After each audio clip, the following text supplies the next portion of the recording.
साथियों नमस्कार। आज के इस एपिसोड में मैं आपको एक बहुत ही दिलचस्प कहानी सुनाने जा रहा हूं और ये जो कहानी है ये फिल्म के ऊपर आधारित है। अपने जमाने की बहुत ही मशहूर और इसमें जो हीरो थे उनका नाम था देवानंद।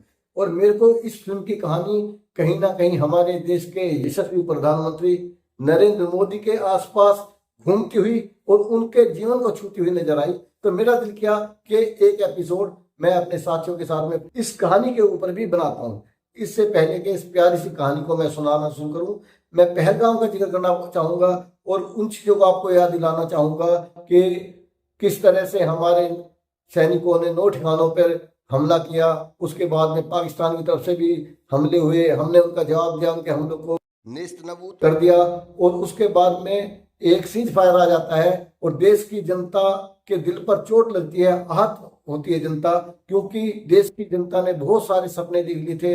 हमारे मीडिया ने बहुत बड़ी बड़ी बातें कर दी थी कि हमारी सेनाएं पाकिस्तान तक पहुंच चुकी है, इस्लामाबाद के ऊपर हमला कर चुकी है, लाहौर और कराची तक हमारी सेनाएं पहुंच चुकी हैं। इस तरह की जब बातें हो रही थी उसी दौरान सीज फायर की एक खबर आ जाती है तो लोगों को मायूसी हुई कि देश की जनता इससे कहीं ज्यादा की उम्मीद कर रही थी। लेकिन सारी चीजों को एक बार अपने जहन में इकट्ठा कीजिए तो आप ये पाएंगे कि जो मोदी जी की स्ट्रेटेजी थी, जो रणनीति थी, वो खाली आतंकवादी ठिकानों पर हमला करने की थी कि एक रात को हम उनके आतंकवादियों के ठिकानों पर हमला करेंगे, बम गिराएंगे और किसी भी तरह से हम उससे आगे नहीं बढ़ेंगे, हम युद्ध नहीं होने देंगे। सीधे सीधे मैं कहूं तो मोदी जी का जो सिलेबस था उसमें सिर्फ 9 आतंकवादी ठिकानों के ऊपर हमला था। देश की मीडिया ने और भारतीय जनता पार्टी के नेताओं ने हिंदुस्तान की जनता को बहुत सारे सपने दिखा दिए थे कि किस तरह बलूचिस्तान को अलग कर दिया जाएगा, पीओके अब हमारे देश का हिस्सा बन जाएगा। लेकिन भारतीय जनता पार्टी के सिलेबस में सिर्फ और सिर्फ 9 हमले थे। यह मेरी कहानी का बेस है। अब हम उस कहानी को शुरू करते हैं। तो साथियों, अब बात करते हैं उस फिल्म की स्टोरी की जो देवानंद की है और सुपर डुपर हिट रही है। उसकी कहानी की जो स्टार्टिंग होती है तो जो पहला सीन आता है वो सीन कुछ इस तरह से है कि जेल में से देवानंद बाहर छूट के आता है, यानी कि उसकी जेल पूरी हुई थी, जो भी सजा मिली हुई थी वो सजा पूरी हो गई थी और जेल से बाहर आते हुए देवानंद दिखाई देते हैं जो फिल्म के हीरो है।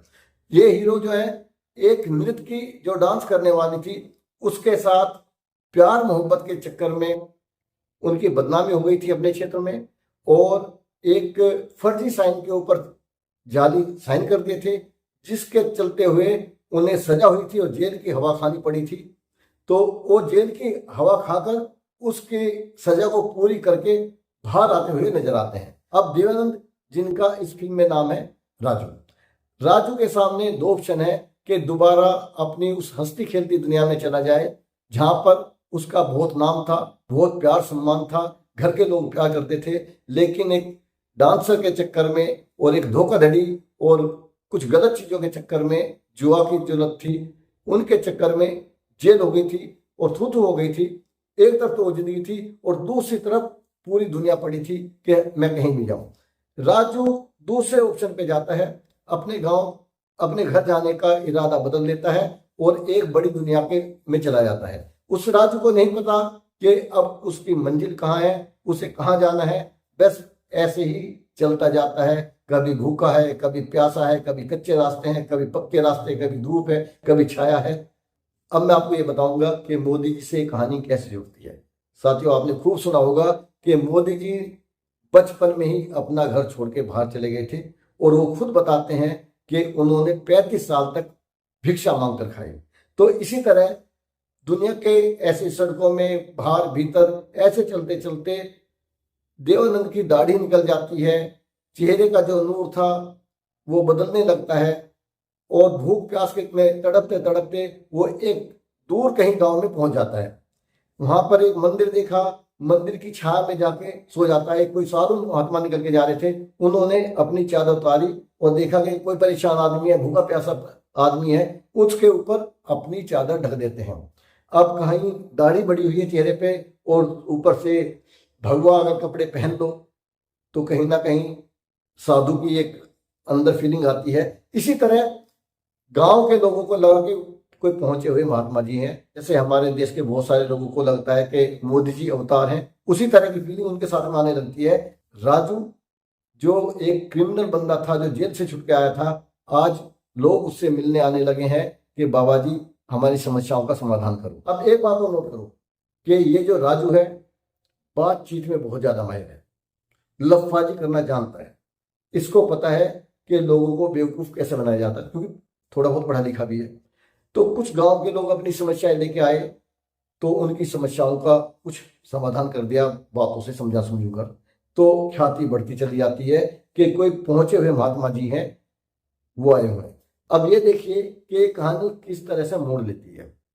अब बहुत सारे लोग, सैकड़ों हजारों की संख्या में उनकी बात सुनने के लिए आते हैं। वो राजू गांव के लोगों को एक महात्मा के बारे में कहानी सुनाता है, जिसमें बताता है कि किस तरह से किसी जगह सूखा पड़ जाता है, अकाल पड़ जाता है, और एक महाराज जो यज्ञ करते हैं, सत्संग करते हैं और तपस्या पर बैठ जाते हैं और भगवान को प्रसन्न करके बारिश करते हैं। अब उन्होंने कहानी सुनाई थी, लेकिन कुछ समय ऐसा होता है कि उसी क्षेत्र में अकाल पड़ जाता है, सूखा पड़ जाता है, बारिश नहीं होती है। वहां के जितने क्षेत्रीय लोग हैं अब वो एक एक दाने के लिए तरस रहे हैं, अब वो खाने के लिए लड़ रहे हैं। राजू उन्हें समझाता भी है कि आपस में मत लड़ो। राजू जब एक महात्मा के रूप में पूजा जा रहा है, वो लोगों से बोलता है कि लड़ाई झगड़ा बंद कर दीजिए, नहीं तो मैं एक दिन के लिए अन्न का त्याग कर दूंगा। अब ये जो बात है धुएं की तरह, आग की तरह गांव में फैल जाती है कि बाबा बारिश करवाने के लिए तपस्या में बैठने वाले हैं। बात क्या थी कि सिर्फ एक दिन का अन्न त्याग करना था गुस्से में, लेकिन हवा क्या फैल गई, अंधभक्तों। असलियत में अंधभक्त उस वक्त भी हुआ करते थे, तो जो अंधभक्त थे उन्होंने ये फैला दिया कि बाबा तपस्या पे बैठने वाले हैं और अन्न का त्याग करेंगे, और जब तक अन्न नहीं खाएंगे जब तक कि बारिश नहीं हो जाएगी। अब ये देखिए कि ये बात मोदी जी से कैसे जुड़ती है। मोदी जी चाहते हैं कि सिर्फ 9 ठिकानों के ऊपर आतंकवादी हमला हो जाए, लेकिन अंधभक्तों ने क्या फैला दिया, मीडिया ने क्या फैला दिया कि मोदी जी पीओके को लेके मानेंगे, बलूचिस्तान को अलग करके मानेंगे, पाकिस्तान के टुकड़े टुकड़े कर देंगे, पाकिस्तान को घुटनों पे ला देंगे, गुलाम बना देंगे। बड़ी बड़ी लंबी लंबी फैलती। अब देश की इच्छाएं तो बढ़ जाती हैं, हर कोई चाहता है कि पीओके हमारा मिल जाए, लेकिन मोदी जी तो सिर्फ 9 ठिकानों पर हमला करना चाहते हैं। लेकिन अंधभक्तों ने हवा क्या फैला दी, वो हवा फैला दी कि जब तक बारिश नहीं होगी, जब तक अन्न का सेवन नहीं करेंगे, अन्न नहीं देंगे। अब राजू को इस बात का पता नहीं है गांव में क्या हवा फैल गई। बहुत सारे लोग इकट्ठे होकर आ जाते हैं कि जी हम आपको तपस्या पे नहीं बैठने देंगे और अन्न का त्याग नहीं करने देंगे। अब राजू देख रहा है यार ये कौन सी कहानी गले पड़ गई, मैंने तो ये कही नहीं कि मेरे को बारिश करवानी है, अन्न का त्याग करना है, भूखा रहना है, मैंने तो ये बात कही नहीं। ये अंधभक्तों ने ऐसे जोड़ दी, जैसे अंधभक्तों ने और मीडिया ने जोड़ दी थी कि पीओके हमारे में मिलाया जाएगा और बलूचिस्तान नया देश बनेगा। अब जो वहां पे मरा हुआ सांप उस तरह से राजू के गले में पड़ जाता है जैसे बहुत कुछ बड़ा करने का एक प्रेशर मोदी जी के गले में पड़ गया भाई, क्योंकि लफाजी उसने भी कर रखी थी। मैंने आपको बताया कि बात बनाने में बहुत मस्त था राजू, वहां पे लफाजी करना, बकलोली करना, लंबी लंबी फेंकना था। अब उसे थोड़ी पता था कि मेरे को ये अन्न का त्याग करना पड़ जाएगा। यहाँ पे मोदी जी को नहीं पता था। अरे 56 इंच का सीना बताया है, डंका बज रहा है बताया, तो इसका मतलब ये थोड़ी है तुम डंका बजवा ही दोगे। बातें कहने की होती है, तो अमित शाह ने पहले से बोला हुआ जुमले हैं, जुमलों को जुमले ही समझना चाहिए। लेकिन यहाँ पर मामला बड़ा सीरियस हो गया। अब जी होता ये है कि दूर दूर तक एक खबर चल गई कि महात्मा बहुत पहुंचे हुए हैं और बारिश करवाएंगे और अन्न का त्याग कर दिया है, तपस्या कर रहे हैं। अब देखिए कितना बढ़िया सीन सामने आ रहा है, और पिक्चराइजेशन इतना बढ़िया है इस पिक्चर का कि एक तरफ उसकी साक्षात आत्मा खड़ी हुई है देवानंद की, एक तरफ देवानंद। एक आत्मा कहती है कि तू यहां से निकल ले, भाग ले, नहीं तो तू मारा जाएगा। लेकिन दूसरी जो चेतना कहती है वो कहती है कि जो लोगों का विश्वास है ये विश्वास नहीं टूटना चाहिए। मेरे को अपनी जान गंवानी पड़ जाए मैं अपनी जान गंवाऊंगा। आखिर में मोदी जी या वो राजू युद्ध करने की ठान लेते हैं कि हद बोले तो फेंकने पड़ेंगे। अब और भी कुछ नहीं किया तो 9 ठिकानों पे तो हमला करना पड़ेगा, भले ही इच्छा है या नहीं है, क्योंकि युद्ध की कोई भी तैयारी भारत सरकार की नहीं थी। सेना की मूवमेंट कहीं नहीं थी, सेना जहां पे थी वहीं पर रही, कोई इधर उधर उसकी कोई मूवमेंट नहीं हुई कि इस बॉर्डर से उस बॉर्डर पे बदला जाए, वहां पे हथियार भी जा रहे हैं, कुछ नहीं।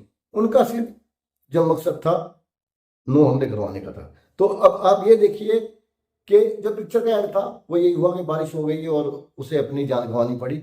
लेकिन यहाँ पे मोदी जी की जिंदगी से पिक्चर किस तरह से घर छोड़ने से लेकर साधु महात्मा बनने तक, भिक्षा मांगने तक, यहाँ युद्ध करने तक, यहाँ पर युद्ध बमों का किया गया, वहां पर बारिश करवाने का किया गया। हालांकि देवानंद ने बारिश करवा दी अपनी जान देकर, लेकिन हमारे देश के अंदर इतनी मजबूत सेनाएं होते हुए, पूरे वर्ष का साथ होते हुए, पूरे देश की जनता का साथ एकजुट हो जाने के बावजूद सीज फायर कर देते हैं, और वो भी अमेरिका के कहने से। ये छोटा सवाल मैं आपके लिए छोड़ के जाता हूं कि इस पिक्चर का नाम क्या था। नाम आपको बताना है, मैंने नहीं बताया। स्टोरी मैंने सुना दी, फिल्म स्टार का नाम बता दिया, सारी चीजें मैंने बता दी। इस फिल्म का नाम आपको बताना है। और अगर आपको ये स्टोरी अच्छी लगी और कहीं कहीं मोदी जी को टच करती है तो यार एक सब्सक्राइब दे दो, पैसे थोड़ी लग रहे हैं। जय हिंद।